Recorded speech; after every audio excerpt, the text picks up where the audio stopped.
Hello and welcome to my channel She's Just Trying. So today we're going to be doing r/pro revenge and petty revenge again because I like the subreddit so much.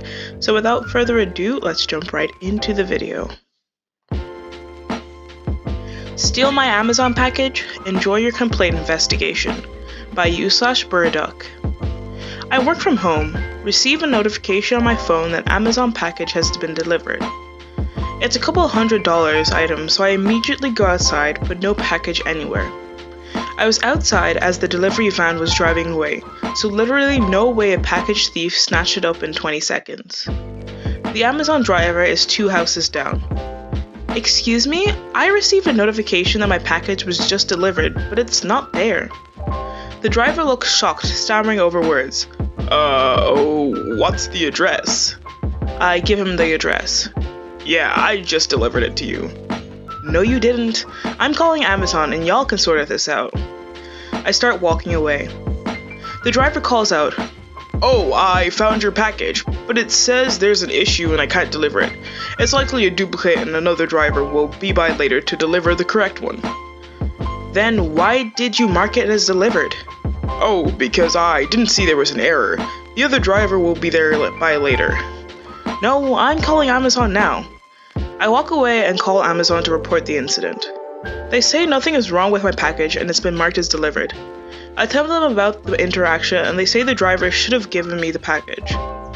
Even if it is a duplicate, the driver is not supposed to withhold the package. They'll investigate and get back to me in 24 hours. 2 minutes after getting off the phone with Amazon, the doorbell rings. I happen to be next to the door, so open it within 5 seconds to see the same delivery driver hauling butt outside my driver. Jumps in his delivery van and speeds off through the neighborhood. I look down and my package is there. I call Amazon again to let them know that I just got the package and it was the same driver who hauled tail. They said they would be opening an investigation into the driver. I also told them about how fast he was driving through the neighborhood. I felt like a Karen calling to complain, but truly believe this driver was running a package stealing scam. Mark's package is delivered, customer says they never received it. The driver says, "Well, a package thief probably stole it before you looked for it." Okay, so this story is in the r/petty revenge subreddit, and honestly I don't see how it's petty revenge at all, or any revenge at all. You simply did what you were supposed to do in one of these situations. If your package is said to be delivered and it's not there, you're supposed to contact Amazon and tell them that it's not there. What the driver obviously did is horrible because you're not supposed to steal it. He's a driver. He's a delivery driver. I've never heard of an Amazon delivery stealer, which I'm pretty sure isn't a job application for Amazon. So yeah, but it's not really petty revenge or revenge at all because you just did what you were told and what you're meant to do. But at least you got your package back. So yeah, on to the next post. Good luck paying for the car by u/deadlock9089. So this isn't my story. It happened to a friend of a friend, so exact details are quite difficult to get, but this is what I was told. For ease of story and to hide identities, the name we will use is Jack and Jill. A bit of a backstory. Jack and Jill have been going out for nearly 5 years by the point of the story. A year prior, Jill lost her job to the company she worked for being liquidated. Money got tight for Jill, so Jack offered to help by covering her car payments, monthly installments, road tax, insurance, and fuel, so she could put the money she got to rent utilities until she got a new job and was financially stable.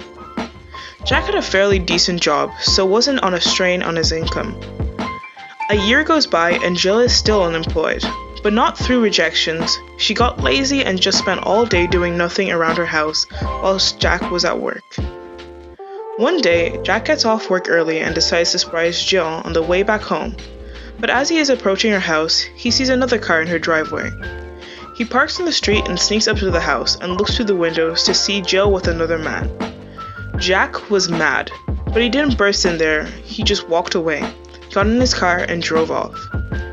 When Jack got home, he did a little digging and found out who the guy was through Facebook, and he found she was having an affair for half a year with this guy.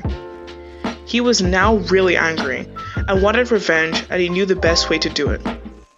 This is where the revenge came in. Jill loved her car even though she barely used it. So what Jack did was stop all the payments that were going out of his bank account and put them onto her account, as the car was in her name and it was easy to do. As the payments had only just gone out, he had to wait the end of the month for his revenge to unfold. The end of the month comes back, and Jill's bank card is declined at shops. She calls the bank up to find out what is going on, and they tell her she has gone overdrawn because of the car payments going out of her account. Jill phoned Jack and asks why the payment is coming out of her accounts and not his. Jack coldly replies, "'Cause I know you cheated on me, and I'm not gonna pay for my ex-girlfriend's car," and hung up. Fallout of the revenge. She tried to get Jack to pay for the car, even got lawsuits involved, but she was the sole owner of the car and it was declared he had not legally responsibility for the car. As she could not afford her road tax or insurance, she couldn't drive the car and eventually got so far behind in the payments, the car was repossessed. To pay the debt, she had to get a minimum wage job and now takes the bus to and from work. Too long didn't read. Girlfriend cheats on boyfriend. Boyfriend stops paying for car, leaves her in massive debt. So yeah, I'm pretty sure this subreddit and r/nuclear revenge has made me super cynical, because I thought the OP was gonna start keying her car, like run it into a ditch or something. But actually this is pro-revenge, so he basically did what she deserved. He gave her all what she was supposed to be paying, and yeah, now she doesn't have a car because she was cheating meanie. So at least nobody got hurt in this situation, nobody's car got keyed, nobody got sued. Well, the girlfriend sued because she's an idiot, but yeah, nobody got actually sued for any good reasons. So yeah, everybody except the girlfriend got out scotch-free. So yeah, on to the next post. Was able to get the most satisfying petty revenge years later on a former coworker who lied and almost got me fired. By u/Ari ampersand. So in 2017, I worked at this merchandise store. I got along with most of my coworkers, but I mostly kept to myself. I was saving to go to graduate school and had just gotten married. This place had the craziest trade shift rules. We had to sign the trade book in person, no calling in trades last minute, and no signing for other people. Terminable offense. After about 6 months working there, I had a major medical emergency. I found someone to take my shift, no sick leave until working there a year, and literally went in before being driven to the hospital for an outpatient operation to sign the book. The person taking my shift, let's call him Adam, knew why I needed him to take the shift, 4 in total, and was totally awesome about it. I come back after the 4 days, and the regional manager, super big boss, scary boss, came to find me shortly after my shift started. I was thinking it was to see how I was. Nope. They pulled me into the office to have a termination meeting. They asked me why I didn't even show up after no showing for the last 3 days. I explained I had traded my shifts with Adam. We had signed the book. They fetched the book and saw where we had signed and dated, but then pointed to where the trade had been crossed out with the other manager's initial next to it. The manager called in, and I find out that Adam had told the manager my operation had been cancelled and I needed my shifts back. Without talking to me, he cancelled Adam's ownership of the shifts and made me responsible again. Adam never reached out to tell me he couldn't cover them anymore. After being interrogated, because Adam had been working there even though he had been a year or two younger than me, and forced to show proof of being in the hospital, which I'm fairly sure was against the law, they basically told me they believed Adam and that I was being saved by a technicality, that the book wasn't signed. Adam wasn't being held responsible for having signed the book and yet not showing up to his shifts. He made me so mad. So mad. I never spoke to him again other than to tell him he needed to go find some joy because he must be miserable to be able to do what he did and continue to stick by his lie. Fast forward to 2019. I was almost done with grad school, not working at the store anymore, for a while, and every Tuesday went with my friends to a local bar for some trivia. Now on occasion I had seen Adam come to this trivia, but we always ignored each other. The host of the trivia, always, would ask if there's any birthdays and made it to where if you bought the birthday person a drink, it would count towards endgame trivia. Really nice when it was your birthday. All the free drinks. Here's when it gets good.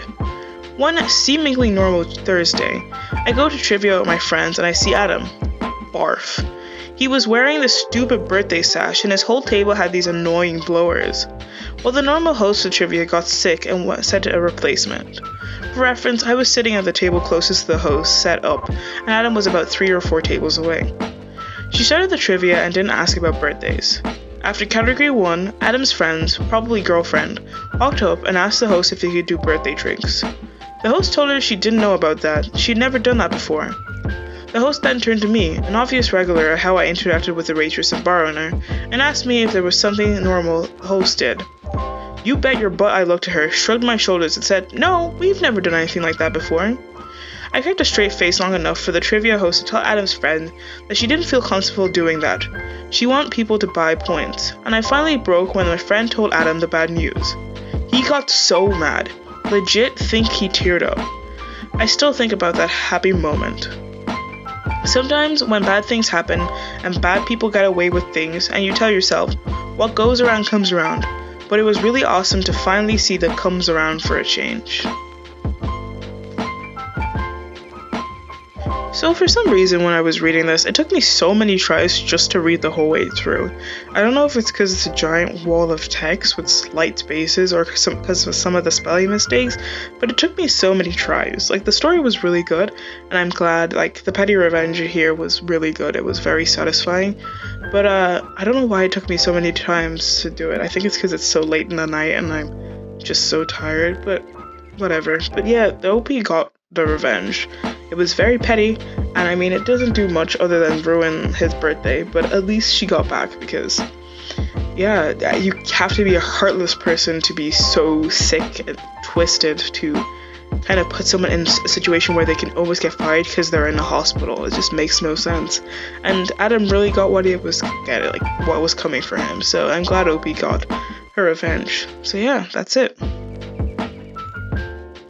Thank you for watching my channel. If you like what you saw, make sure to hit the like button and share it with your friends and family. So we've almost hit 70 subscribers, which is insane because, like, I think 2 videos ago we were on 50 subs and now we're almost at 70. So I'm literally losing my mind at the amount of growth that we've faced over the past few days. So if you, like, what I'm trying to say is subscribe, because this really helps me. It makes me get better. It makes me want to learn more about how to make better YouTube videos for anybody, and it makes me want to reach more people. So what I want to do over the next few weeks is I want to do different kind of videos, like not just Reddit reading videos, maybe some commentary videos and some reviews of different things. So make sure to watch out for that. So yeah, subscribe and hit the notification bell for future updates. And with that, that's all for today's video. So thank you, stay safe, and bye!